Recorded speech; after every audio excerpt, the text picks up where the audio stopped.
Okay. My guest today is Hannah Holgan, founder of Masterpiece Academy just outside of Omaha, Nebraska. Hannah was a public school teacher for nearly a decade, largely teaching mathematics, which is what her master's degree is in. She has also worked as an adjunct professor with a local community college and founded Masterpiece Academy in August of 2022 as a K-12 microschool for homeschoolers who can attend up to 5 days a week.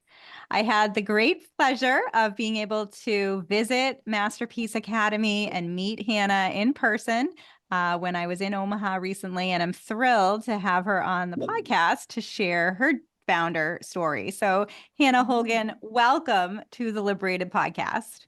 It's great to be here. I'm so honored to be invited on. So thank you for having me. Oh, I'm so glad that you're here. I just love your founder story. I just think it's amazing what you've built with Masterpiece Academy that continues to grow, and more families are excited about it. So let's start back, if we could, Hannah, with what got you interested in education to begin with, particularly working in public education for so long. Sure. So I am a daughter of a teacher. And so education, watching my mom grade papers on the couch or at the dining room table at night or her prepare a lesson plan, like that's just part of my childhood memories is to seeing my mom just love teaching and just to become so immersed in it just became like it wasn't just a job, it was her life, it was her lifestyle. And so she apparently passed that passion on to me. I remember grading multiplication tests as a kid, helping her. And I think that might have been part of how I memorized my own multiplication facts. She started off as a middle level math teacher as well. And we both have always had a fascination for math. And so when I went to college and I knew I wanted to be a teacher, math made the most sense because I loved math and I loved teaching. And so I connected the two. So yeah, it was my mom who first started that, and then just always loving my teachers growing up and feeling just so embraced and welcomed each day. And school was a safe place for me. School was a place where I felt like I could be Hannah and be loved for it. And so school just is part of who I am. So then at what point, Hannah, did you discover unconventional education, right? Because you were in the public school system for almost a decade. At what Sure. point did you start thinking about education beyond traditional schooling?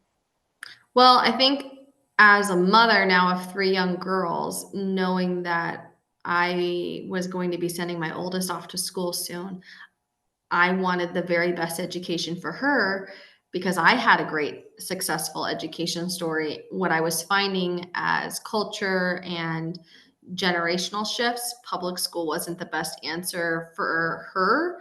And I was quickly finding in my nearly 10 years, it wasn't the best answer for me anymore either. And so Why is that? Could you talk a little bit more about why that was, especially for you as a teacher? for me as a teacher, I felt, well, Math math itself is a challenging subject for so many people, and I felt very limited in the walls that were put up in the governmental system as far as how far back I could go to support a child or how long that child needed support. It's like, well, it was like day one of school and we're already behind on academics because the kiddo didn't have all, I call them, I'm building a wall, and they had fundamental bricks missing. And so it was hard to build a wall, and that wall we were finding continued to fall down in middle school especially. And so we were trying to build a wall without a base. And so Mm. I felt limited by my curriculum and being told what to do and how many minutes were in my day and all the restrictions that came to sort of a one size fits all educational model. I think it was in 2019 I developed an alternative way to make my curriculum work. I took the curriculum but made it self-paced and individualized. And so a kid could take a pretest and start within the curriculum at the spot that made sense. I was in more of an intervention based math class. We were serving students the prior year, and I saw 75% of our kids get D's and F's in that math class. And I was like, well, this isn't working. I don't know what kind of interventions are proving to be successful here. So the next year we had to make a change, and the curriculum wasn't changing. My time frames wasn't changing. And so I had to change. And so I took the curriculum and made it self-paced. Every unit started with a pretest and they got to place within it. If they already could show me that they knew it, then there was no sense in teaching it. And so we really got to create an individualized learning plan for each child. And that was fun to manage. That was new. But what we saw is the kids, granted it was a new batch of kids, but we're seeing 75% of our students getting D's and F's. We're now getting 75%, we're getting A's, B's, and C's, which is the success that I was celebrating. I was like, there's nothing wrong with the children. There's nothing wrong with the children. It's the system. It's not, the system's favoring the system, not the children. And so I knew then this isn't working. The system is not, it's not working. And I felt, as a Christian public school educator, like I was challenged to truly be who I felt I was called to be in the system. And so then with my oldest, we tried a private Christian school, and that was essentially paid public school. It was not any better. I mean, it was public school with Christian values, which is near and dear to my heart, but it wasn't what she needed as a child. And I knew that my child is naturally gifted at math. Not surprising. She probably was learning it in the womb. But as a kindergartner, she was already doing first, second grade math, and she was getting in trouble in class because she was bored and felt that she knew things at a higher level or at a deeper level than maybe even some of her classmates and sometimes her teacher, but she couldn't be supported. And so she was finding herself getting in trouble and finding like other things to do and just really not making progress with where she was as an individual. And I said, all right, we gotta take what I've learned all through these years, seeing my child, knowing what's best, focus on teaching the child and not teaching math to children. And so instead of teaching the content to children, I started teaching children content. And that's where I found that Masterpiece could be born. And that's the nature of the name, Masterpiece, as kids being celebrated for who they are as individual learners and also for who they are in Christ. So I could bring my Christian values and who I was as a teacher and who I wanted to serve. And also the fact that each child is at different places. They may have been born in a certain month in a certain year, but that doesn't mean that they know more or less math. So let's figure out what they know and move from there. And so it's at the heart of Masterpiece is the founder story. Yeah. Yeah, and just that focus on individualized learning, the idea that a one size fits all education system can't possibly meet every child where they're at. They might Mhm. be advanced in some areas and not Mhm. advanced in other areas. And we accept, of course, this variety of human development in other areas of child development, expecting kids to Right. walk at different times and talk at different times, and yet somehow don't extend that with academics. And that's And really they what you're start to trying to do. Right, and they start to naturally build this like, "Well, I'm bad at math. I've always got D's and F's." Well, actually, you're really good at math in these areas, but we're getting stuck here, and it's like tanking the rest of your mental capacity to feel like you can do math because you feel so defeated. So taking an individualized approach kind of changed the whole psyche about what they felt they were capable of doing. So Wow. focusing on what they're capable of changed their trajectory. So, yeah. So I want to talk more about the launch in a minute, but let's go back a spec if we could, because it did sound like you tried to be a rogue educator within the system and tried to differentiate learning and create these individualized education plans. You even had switched to a different school district, a different public school district at one point to see if maybe that would enable you to have some more freedom and creativity. Um, but do you feel like this can't happen? This sort of differentiated personalized learning can't happen within the system? Or what are your thoughts on that?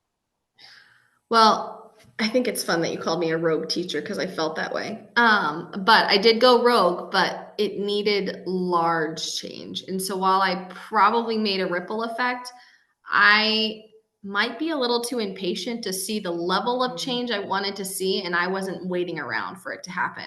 And so I tried another district to see, oh, is it just an Omaha thing or is this more of a system thing? And I'm like, no, it really is a system thing. And so I can say I tried middle school, I tried high school, I tried Omaha, I tried Council Bluffs, which is just over the river in Iowa.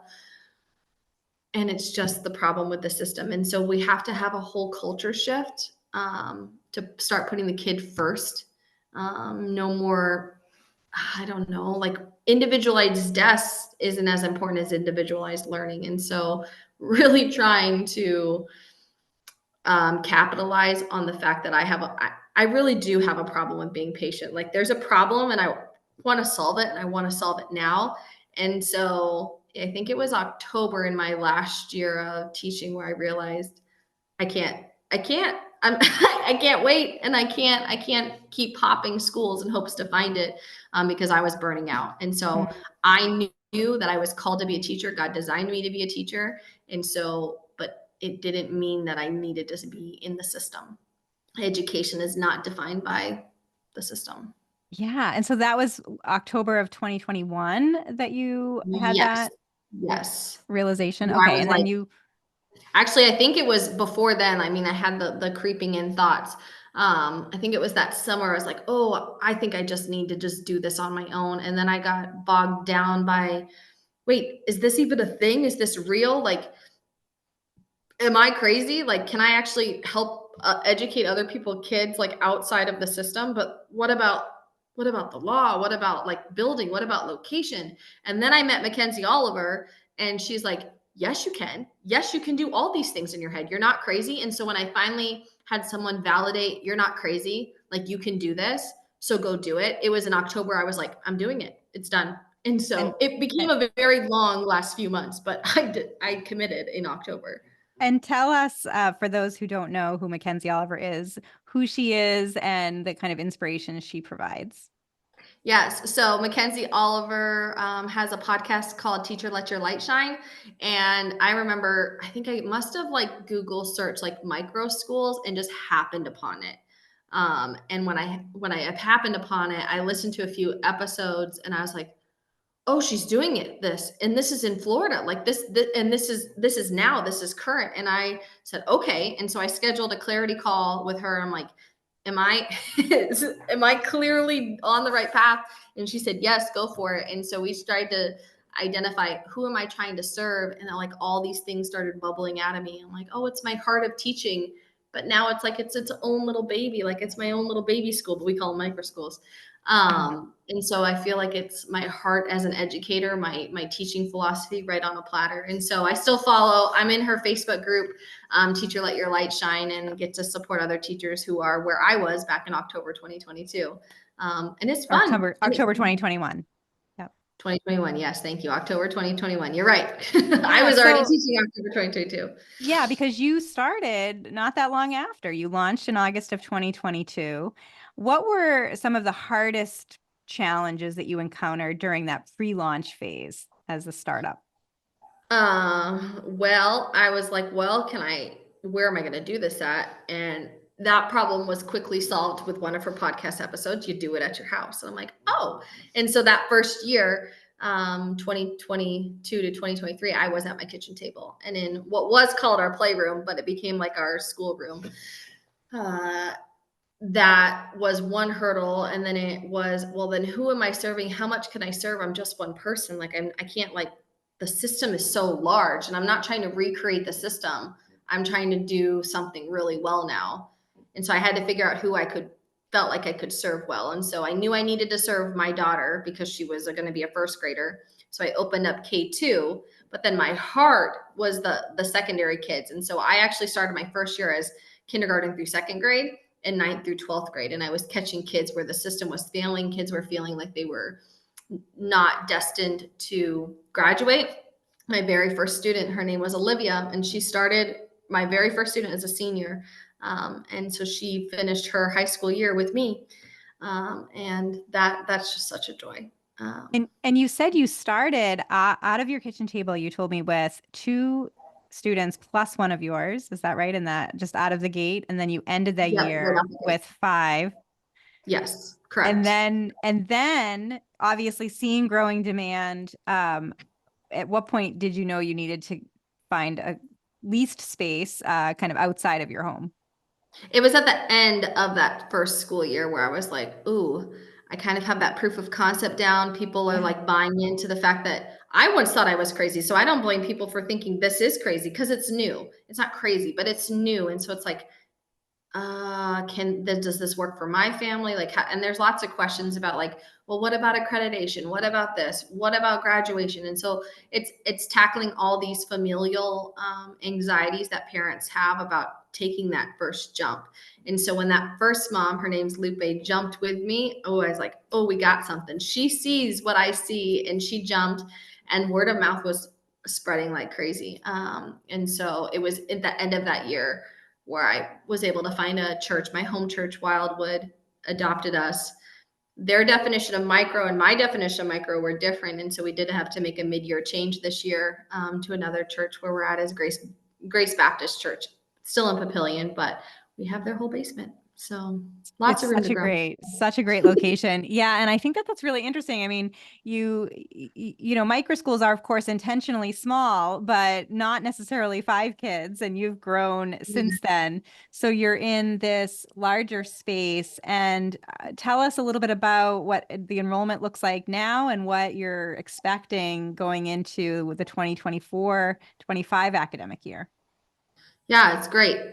So right now I serve 30 kids over the course of Monday through Friday. Now, some of them are part of our regular programming. Probably about half of them would be a good estimate are part of our regular program, meaning they come in 3, 4, or 5 days a week from 9 to 12. I do serve from 9 to 12. But I have the other half of those kids are coming in just for our Spanish class. I allow that class to just be taken as a solo class, or they can come and take our enrichment. I call them clubs, but they can take an enrichment class. We offer drawing class, which has been so great. That's happened all semester long. We've had knitting club. They made winter hats in the winter time. We've had Spanish club. The kids last week just learned how to make empanadas, which is great. We have Japan club. I'm pretty sure this Friday they are learning chopsticks again and the spoken and written language. I mean, it's just like, I don't know, it just because the homeschool community is so strong here, some of them didn't need the full program. And so they could just come be like, oh, I can't offer Japan Club. But because I have a platform to serve from, they could come to me to take Japan Club to round out that education or really enrich it in a beautiful way. So, as far as next year goes, I mean, we're actively enrolling, but the whirlwind part of all this is there's a big like, okay, I'm jumping off the diving board in the summertime. Parents are Mm, realizing usually in July, from my experience, I don't want to go back and do that again. I don't want to go back to the system school. And that's when they're making a lot of big decisions. And so I don't have full numbers yet. I know I'm growing, but I don't know to what degree right now. I have the space to grow. I'm praying for the staffing to be blessed upon me because that's been a challenge this year is keeping up with the growth in comparison to the staffing. yeah. Um, so And yeah. did you, when you started, Hannah, did you know you wanted to be a micro school for homeschoolers where all of your students are technically homeschoolers, but they can come 3, 4, or 5 days a week, or for enrichment, like you said, one-off programming? Or did you think, well, maybe I should create a private school? Or I guess what was your decision-making process of what kind of structure to be? So yeah, it's a great question because as I was navigating, I was like, well, how does this work? I'm like, well, I could do a private school. And as I was digging deeper into that, I'm like, to me, that is just recreating, at least where I'm at, that's recreating the public school on a paid level with some additional values. And to And was me, that it because of the wasn't structure that you, sorry to interrupt you, but that you couldn't have that curriculum and scheduling flexibility as a sort of state recognized private school, or what? right. So because they really want to see this many minutes for math and this many minutes for science and this many Ah, minutes for social studies, I was like, well, that's boxing me back into sort of that bell system. I'm like, I can't do that. Like, I right. can't do that again. I'm not going back. I promised myself I wasn't going to recreate the system. And as I did navigate, okay, could I go down the accreditation route here, or could I go down a private school route and still maintain Masterpiece Academy's identity? And I wasn't finding a way to do that. And so Interesting. I was like, well, I'm serving homeschool kids, and there is a lot of beauty in the homeschool community that has they've been shaken off their own like negative connotations associated with homeschooling. And so it's kind of fun to be a part of that movement and a part of that shaking off process with them. Like, this really is a cool thing, guys. The system school is not the only place to learn. So yeah. Yeah, and what are you hearing from parents and students? Why are they attracted to Masterpiece Academy?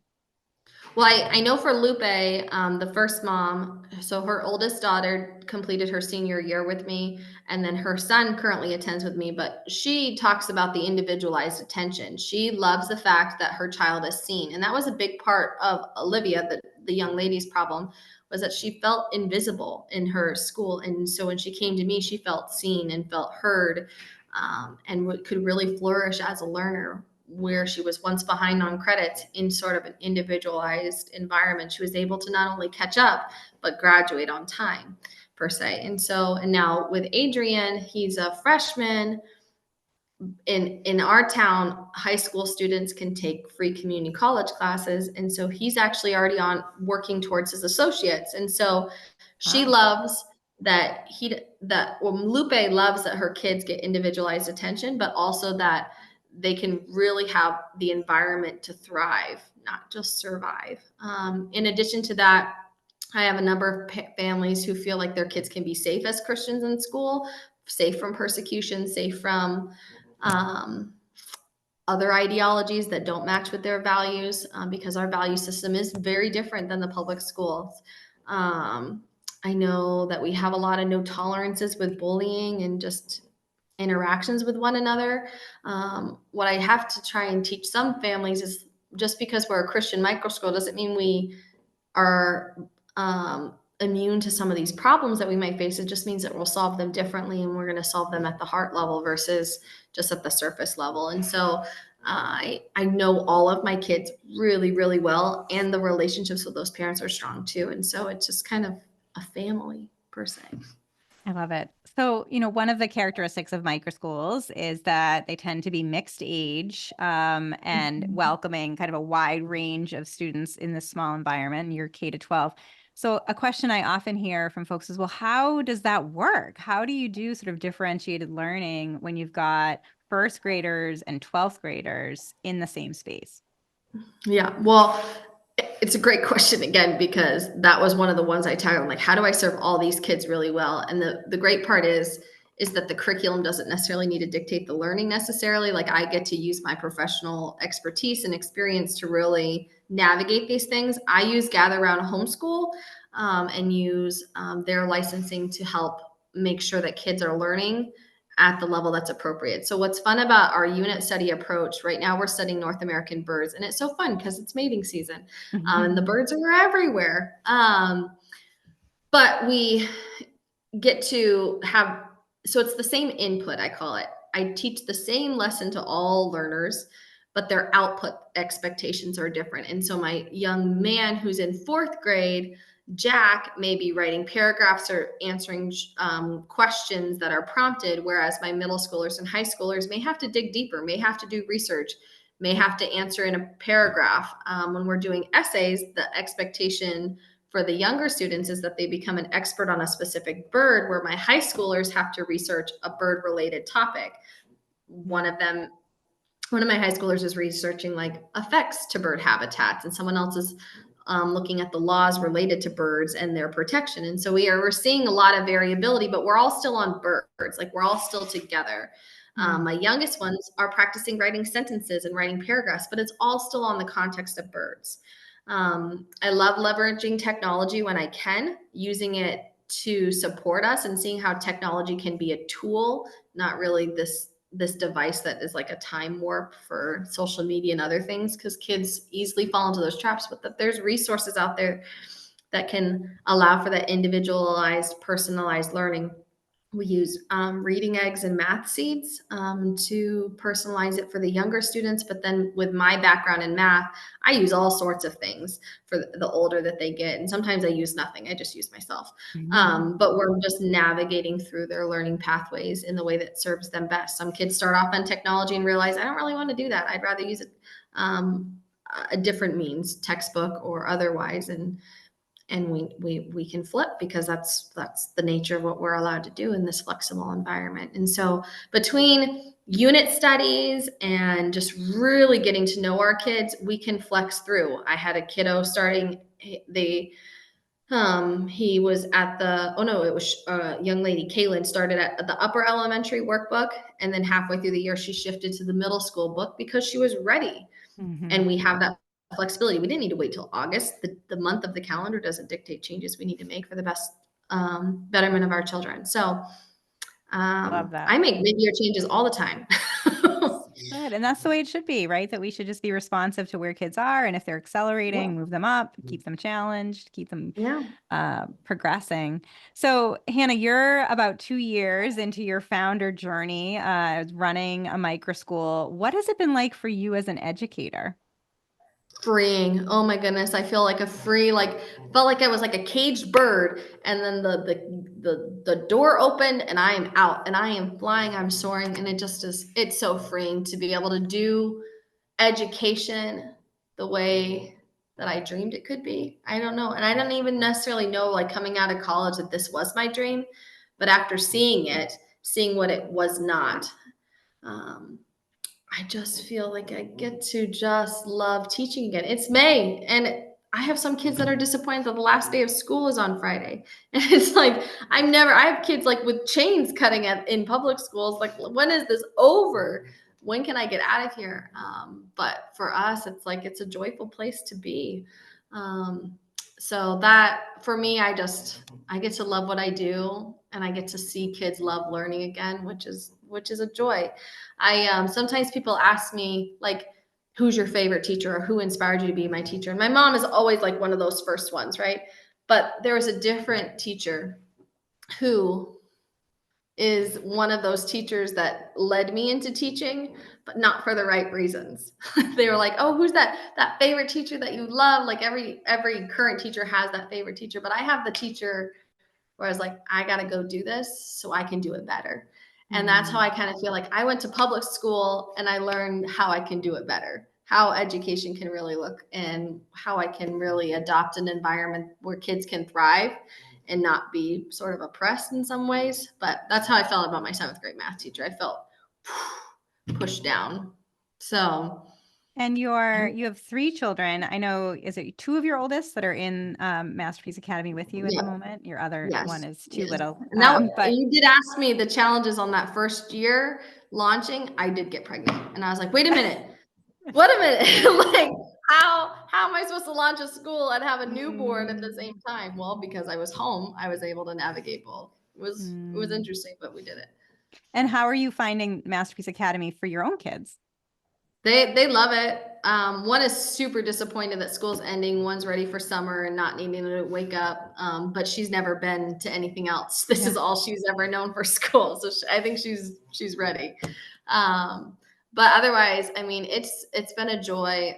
I was watching one of them last week, and I was like, she's come so far, and to be able to have a front row seat at my own child's growth is just it's priceless. It really is. So I couldn't ask for anything more to be able to not only offer masterpiece to the community, but also to have it for myself. So So, Hannah, if my listeners and viewers are thinking about becoming education entrepreneurs, they want to launch something, maybe even sooner than later this summer or for next year, what advice do you have for someone who wants to create a microschool or similar model? do it. If you already are stirring about it, like it's on your heart. So stir it up, make it happen, and go for it. That would be my biggest thing, is like, if it's on your heart, make it happen. One of Mackenzie's podcasts, and why I committed in October, she called it D-Day, but D-Day stood for Doing It Day. And Mm. so I put it on my calendar. I'm doing it. This is the day I'm resigning. This is the day I'm launching. And I put it on my calendar, and I had my own deadlines, and I did it. And so I feel like my best advice is to put it on the calendar and say you're doing it, because I did it. That's how I did it. Hannah, what is the best way for my listeners and viewers to find out more about Masterpiece Academy, connect with you, follow your journey? Sure. So I actually just started a link tree. If anyone has link trees, mine is the link tree URL, but /Masterpiece Academy. Otherwise, you can find me at masterpieceacademyomaha.com, Facebook /Masterpiece Academy Omaha. Not very active on Instagram. I'm working on it. Those are the best places to find me. So Amazing. search it Well, up. I And I am then excited to follow your progress, see your incredible growth. And Hannah Hogan, thank you so much for being on the Liberated podcast. thank you for having me.